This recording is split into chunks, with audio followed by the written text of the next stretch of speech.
Hablan, dicen, omiten, repiten, aburren, repiten, iluminan, aburren, mienten, esclarecen, mienten.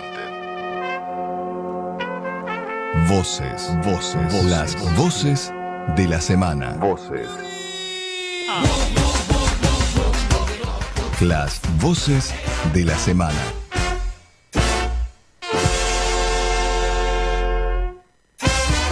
Cada vez que la patria está en riesgo, cada vez que el pueblo sufre, cada vez que el pueblo lo necesita, los trabajadores dicen presente, los trabajadores están acá y los trabajadores dicen basta.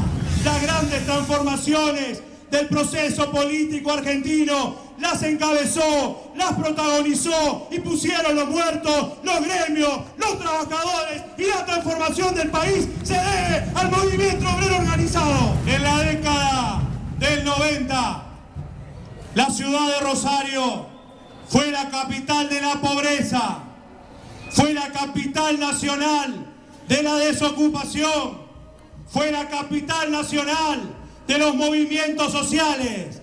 Y como no queremos volver a los 90, hoy Rosario es la capital nacional del paro, compañeros y compañeras. Bueno, ahí lo escuchábamos a Martín Lucero de... Bueno, pero no me grites. De SADOP. En lo que fue el acto central del paro en Rosario, pero mucha gente. Vamos a enmarcar un poco la situación. Fue un paro casi total en Rosario y en la región. Uno tenía la posibilidad de salir y recorrer las calles rosarinas. Estaba casi todo cerrado, lo que tiene que ver con lo comercial, y mucha gente que quería adherirse justamente al paro y movilizarse, que esa otra de las discusiones que también lo planteaste en la editorial, tenía que ver con cuando la CGT, ¿se acuerda?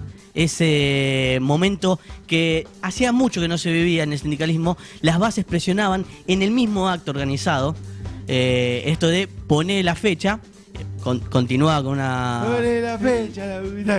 más tipo de cancha, y esa presión llevó a que la CGT anuncie el paro, pero sin movilización, algo que no se dio porque mucha gente sintió la necesidad. Estamos hablando de mucha gente, muchos trabajadores en Rosario, sintieron la necesidad fue de especial, movilizarse. fue en particular en Rosario con mucha movilización.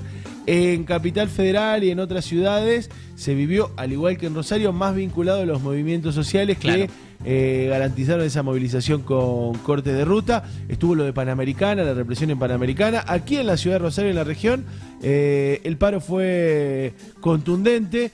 Por ahí, en los lugares más chicos, en las ciudades más chicas, donde los comercios son con pocos empleados o no se tienen que movilizar, algunos comercios abrieron, pero por ejemplo en San Lorenzo no abrió nada hasta la tardecita.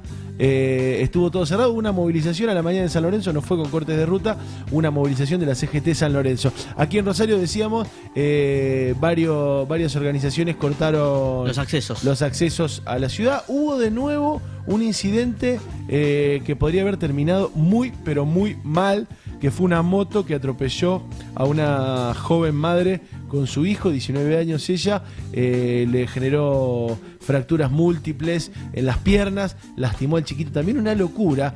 De nuevo, esta cosa de un tipo... Sí, revivió peor. Revivió lo sucedido con el camionero en San Lorenzo atropellando a un manifestante. La verdad que, le decía a un amigo, es preocupante sea como sea. Si es algo armado, porque uno ya a esta altura empieza a dudar, 2 borrachos en 2 semanas, en 2 piquetes, ¿no? La pensás.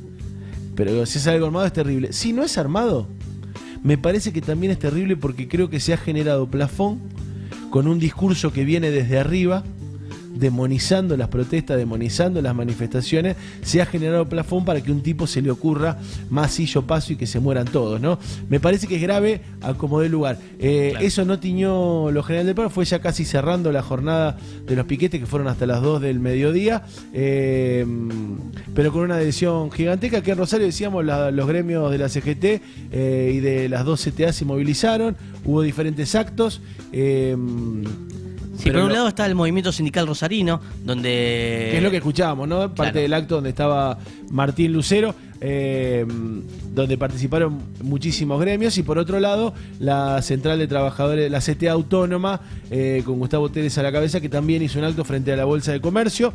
Después hubo una reunión de la CGT Rosario con más de 50 gremios en la UOM, en una conferencia, estaban municipales, dragado y balizamiento, los portuarios, bueno, una gran cantidad de donde se analizó, bueno, esta adhesión casi total al paro. Un punto aparte es lo que fue la cobertura mediática previa y posterior del paro. La verdad que uno pocas veces puede captar la preocupación que genera en los dueños del país la movilización de los trabajadores, ¿no? Claro. Porque los dueños del país suelen ser los mismos dueños de los medios de comunicación, y la verdad que uno abría La Nación. ¿Y sabe qué parecía? ¿Qué me hacía acordar? ¿Vio esas cadenas de WhatsApp que dice, si usted no reenvía este correo 10 veces, se le va a pinchar el auto, lo va a correr su mujer, se le va a morir el canario? Toda Bueno, esa plata que tiene, toda la va a esa perder plata que tiene la va a mañana. perder, le va a caer un meteorito. Bueno, algo así era la tapa de La Nación del jueves vinculado al paro. Si usted va al paro, se va a morir. ¿Viste? Bueno, Mauricio Macri en la mini Davos también daba un número. Vio que no es de utilizar muchos números a la hora de expresarse. Bueno, él lo que decía, haciendo referencia al paro, la pérdida que le generaba al país un día de paro, sería un día de paralización, generaba alrededor de 15.000 millones de pérdidas al país, haciendo alusión a esta idea de que no se permitía el crecimiento. Igual, no le voy a seguir contando más, porque espera escuchar el dato que continúa hablando sobre eso y habla y da a entender también la política que quiere profundizar. ¿Cómo se hace el misterioso? Bueno, así pasaba el primer gran paro contra el gobierno de Mauricio Macri. Y digo contra el gobierno de Mauricio Macri, y en esto le doy la razón a Mauricio Macri, porque efectivamente es contra las políticas de gobierno. Después usted le puede decir lo que quiera, puede argumentar sobre lo que quiera, como decíamos al comienzo, pero efectivamente lo que se está viviendo son las consecuencias de definiciones en torno a lo económico que han generado gran malestar entre los trabajadores. El conflicto docente, que tiene una nueva escalada, que está atravesando un paro de 48 horas a nivel nacional y una decisión de la justicia. Otra vez, la política que se termina decidiendo en la justicia obliga al gobierno nacional a convocar a la paritaria nacional docente, y el ministro Esteban Bullrich, que confirmó que va a apelar el fallo judicial. Creemos que es muy importante este fallo de la justicia. Si esto que le ordena la justicia hoy al gobierno nacional, el ministro Bullrich lo hubiera hecho en febrero, no hubiéramos tenido este conflicto, ni en la provincia de Buenos Aires, ni en las 18 jurisdicciones donde está dado el tema del conflicto. Lamentablemente el ministro Bullrich, durante 2 meses prácticamente de discusiones y de conflicto, lo más destacado de su participación fue la ausencia, y que el gobierno tiene que cumplir con este fallo. Ya ahora no lo decimos solamente, no lo dice la ley, no lo decimos solamente los sindicatos docentes, lo dice la justicia. Bueno, ahí escuchábamos a Roberto Baradel del SUTEBA de Buenos Aires. Claro. En torno a este fallo que también contábamos al comienzo, que elaboró la jueza en lo laboral Dora Temis el jueves, de una medida cautelar que ordena la convocatoria en la paritaria nacional docente, como venían reclamando los gremios del sector. Por supuesto, el gobierno, en vez de mantenerlo en la vía judicial y discutir, dice, bueno, ¿sabe por qué le digo esto? Uno sabe que la política, uno no es inocente, sabe que la política juega en todos los ámbitos. Claro. Que efectivamente muchas También veces en la justicia. La justicia juega en política. Pero digo, son los mismos tipos que hace 2 años nomás te decían dejen actuar a la justicia. Que te decían el gobierno no puede criticar ni meterse en el accionar de la justicia. ¡La República, la República!, gritaba Lilita. No, Bueno, que se va a ahogar, señora. esos mismos tipos son los que hoy cuestionan a la jueza y el fallo por una supuesta animosidad. Me parece que en eso hay una falta de coherencia. La medida tiene carácter cautelar, pero fue adoptada en el marco de una acción iniciada por la Unión de Docentes Argentinos, la UDA, que bueno, plantea que ahora el gobierno lo tiene que cumplir. La medida reviste carácter provisional, aclaró la jueza, por lo que puede ser modificado o dejada sin efecto si se altera la situación que le dio origen. Digo, si el gobierno llama a la paritaria nacional, se termina la cautelar. Hay que entender también que esto es lo que no se discute, es porque no es caprichoso la idea de pedir una paritaria nacional. Del sindicalismo docente, lo que exigen justamente con esta cuestión es que aquellas provincias que no puedan afrontar o que tengan dificultades para afrontar una suba acorde a la inflación, el gobierno nacional es el que tiene que garantizar eso. En la provincia de Santa Fe, recordemos que venimos de la tercera jornada de protesta, tercera jornada de paro continuado. El día lunes a las 3 de la tarde, la ministra Balaguer, la ministra de Educación de la provincia de Santa Fe, citó a los gremios de la provincia, estamos hablando de ANSAFE, SADOP, UDA y AMET, a una nueva reunión paritaria docente. Lo maté. Sí. Lo maté con la pregunta. Digo, era un tipo que está metido en la educación, pero ahí me sabía. ¿Alguno sabe cuál es el sindicato AMET? ¿De docentes qué? Agrupación de maestros. ¿Cómo no están googleando? Toda la producción desesperada googleando. No. Me miran, se pasan la factura y el mate. Y dicen, no, la verdad que no sé. Bueno, siga. Bueno, a las 15 horas, decíamos, el día lunes, se van a juntar en la ciudad de Santa Fe, se van a reunir para terminar de definir esta propuesta. Igual ya sentaron un poco de precedente desde el gobernador Miguel Listri. Lo que aclaró es que el techo va a seguir siendo de 25%. Lo que se puede modificar a lo sumo son la manera de distribuirlo. Esta es una de las grandes quejas que tenía el sindicalismo acá en Santa Fe, y también de que sea real ese 25%. Las cuotas, dice usted. Exactamente, que sea real, porque en la distribución quedaba, o se da a entender que al activo le llegaba un 22% y a los jubilados el aumento no iba a ser tampoco de 22%, sino mucho menos. Le completa la información Asociación del Magisterio de Enseñanza Técnica. Ahí está. AMET. Bueno, para que no vamos a ver qué pasa aire. el lunes, vamos a ver si arranca. Si se destraba, me parece que es lo que está apostando también el gobierno de Mauricio Macri, a que se empiece a destrabar en la provincia para ir aislando lo de Buenos Aires, que es lo más grande, y así ir desintegrando la discusión nacional. Claro. ¿No? Me parece que esa es la pulseada. Veremos cómo se discute esto. Volverse en la audiencia imputativa, evidencia de medida cautelar, en la que se dispuso la prisión preventiva de los 4 policías, previamente habérsele imputado a uno de ellos el homicidio en forma consumada, y a los otros 3 el homicidio en forma tentada de Jonathan Ezequiel Herrera. ¿Es un homicidio con abuso de poder por el uniforme que vestían en ese momento? Es un homicidio calificado por el abuso de sus funciones o cargo, en este caso por ser policía de acción táctica.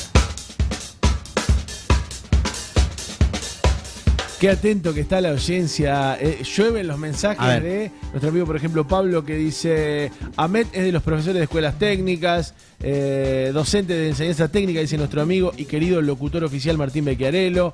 Le mandamos un abrazo. A mí me gusta esto, ¿no? Que la audiencia sea bastante más piola y más viva que los que hablan, como suele suceder en la vida, ¿no? El que habla, el político. Puro biribiri. Puro biribiri. Bueno, ahora hablando en serio, escuchábamos recién a los abogados de la familia de Jonathan Herrera, que la verdad es que fue en el medio de la jornada del paro, se vivió esa jornada, que por otro lado en un comunicado los familiares y las organizaciones que estaban siguiendo el caso decían: a propósito lo convocan a la sentencia un día de paro para que la gente no pueda llegar, porque muchas organizaciones se venían organizando precisamente detrás de conseguir una condena ejemplar para este caso, que les recuerdo 2013 fue cuando el día que se iniciaron las PAT, el mismo día, la Policía de Acción Táctica, el día que inauguraban sus funciones las PAT, en un supuesto tiroteo, se bajan de un colectivo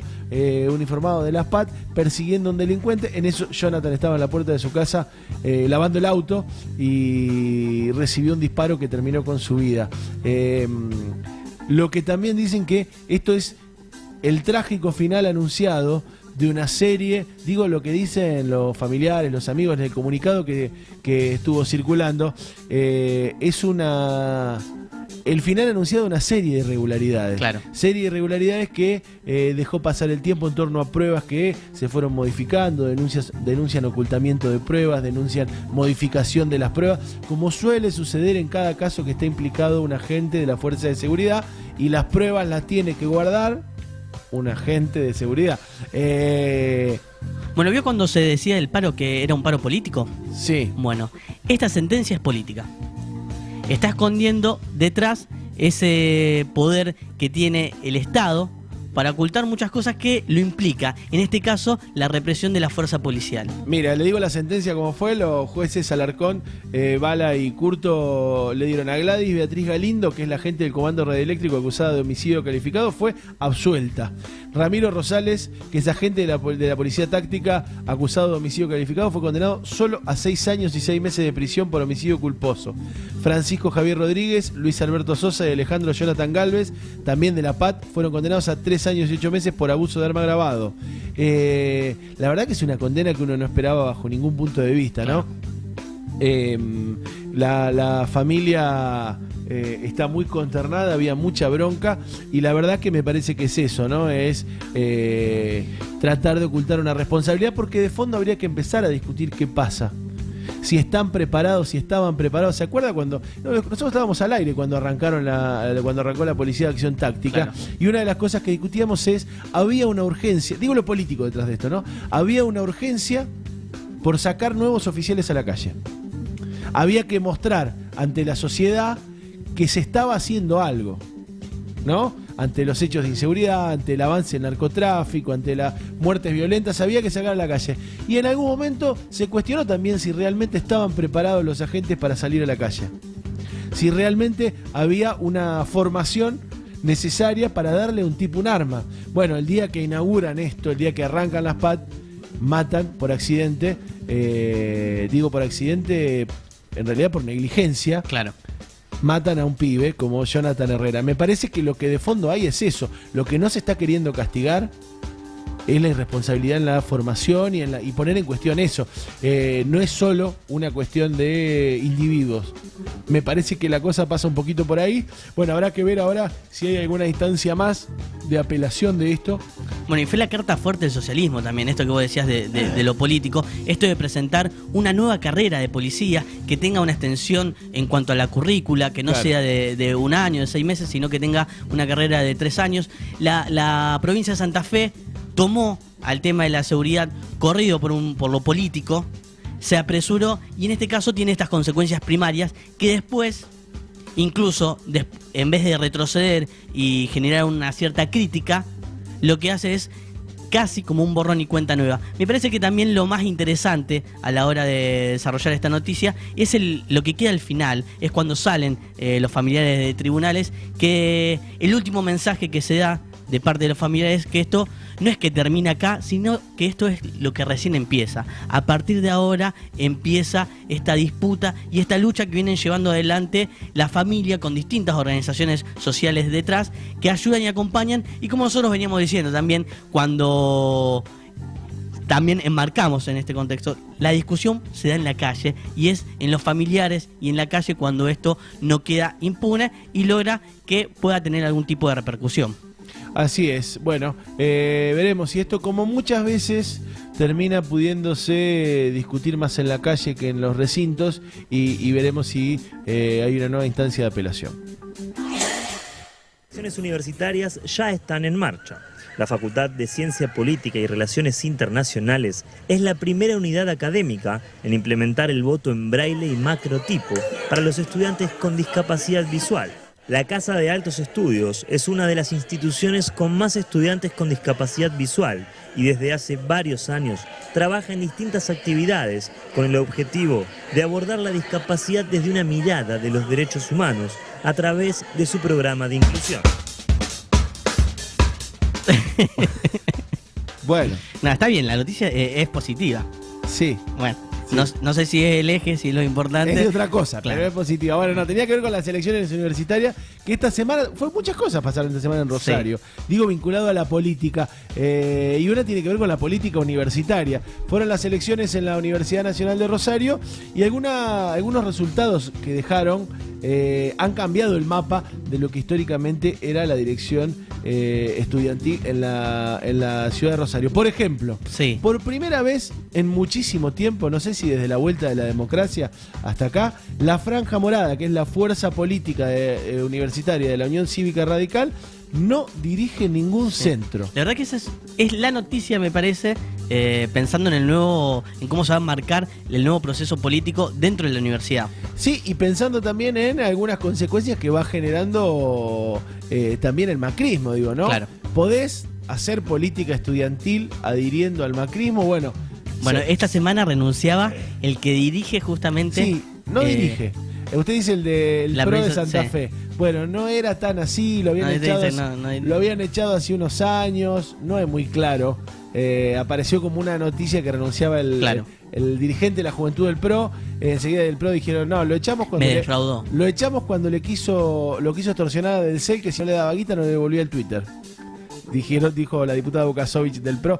Bueno, algún manejo medio loco ahí. Claro. Pero digo, más allá de eso, y volviendo a las elecciones universitarias, ese es un dato. El otro dato es que el socialismo se quedó con 6 de los 12 centros de estudiantes de la Universidad Nacional de Rosario, y quedó ahí a un pasito de conducir la Federación Universitaria. El otro dato es que, esto fue porque se quedó, por ejemplo, con la conducción del centro, estamos hablando de la fuerza vinculada al Partido Socialista, se quedó con el centro de veterinarias. Se conoce como Mariano Moreno en la universidad, después va cambiando en algunas según facultades. el lugar, claro. Retuvo bioquímica, arquitectura económica, derecho e ingeniería, donde sacó en ingeniería el 65% de los votos. Sí, casi todo en las carreras duras. Exacto. También se eligieron consejeros directivos. El socialismo perdió 2 en ciencias agrarias a manos del ALDE. En derecho fue segundo el Frente Patria, y en bioquímicas del movimiento Evita. En ciencias políticas, que es el único centro que retenía la Franja Morada, la conducción quedó en manos del Frente Estudiantil de Unidad Rodolfo Walsh, que integran el ALDE, Santiago Pampillón, Movimiento Evita y La Casullo. En medicina, como ya viene sucediendo hace algunos años, y acá me permite un saludo personal a mi ahijada Camila, que es ahora presidenta del Centro de Estudiantes de Medicina. Mandamos un abrazo grande y una felicitación por la gran campaña que han hecho. Así salen después. El ALDE se impuso por el 60% de los votos y obtuvo 6 consejeros directivos. Esto permitiría ser la fuerza que se quede con el segundo lugar en la conducción de la FUR. Bueno, pasaron las elecciones universitarias, y si bien siempre está en ese micromundo que suele ser la política universitaria, también son un reflejo, son un espejo de lo que después se va pasando en la política general. Por eso marcaba al principio que no es un detalle que el radicalismo haya quedado afuera de la conducción estudiantil en estas elecciones. Claro, e ingresa el kirchnerismo también en este Frente Patria, que antes el kirchnerismo no tenía tanta implicancia en la universidad. Sí, igual no ganó nada. No, pero bueno, estamos... No lo vea todo en términos de ganadores o perdedores, sino también este ingreso que tiene en la discusión de la disputa. No, ¿sabe por qué se lo digo? Porque ayer escuchaba a Rullier. Sí. Vio que tiene, uno cuando lo escucha a Rullier sabe que está escuchando la voz del PRO. Claro. ¿No? Intentaba buscar la vuelta de presentar el informe para ponerlo en términos cómo le había ido al radicalismo y cómo le había ido al kirchnerismo, ¿no? Claro. Esto que le digo de la grieta, como bueno, creció el kirchnerismo y que, ¿no? La idea, tratando de también que no apareciera todo lo otro que creció en la Universidad Nacional de Rosario, que tiene que ver más con agrupaciones vinculadas a la izquierda. Digo con eso tener cuidado de cómo se inflan o se desinflan los números. No es una cuestión de ganador-perdedor, sino de importancia en lo estudiantil.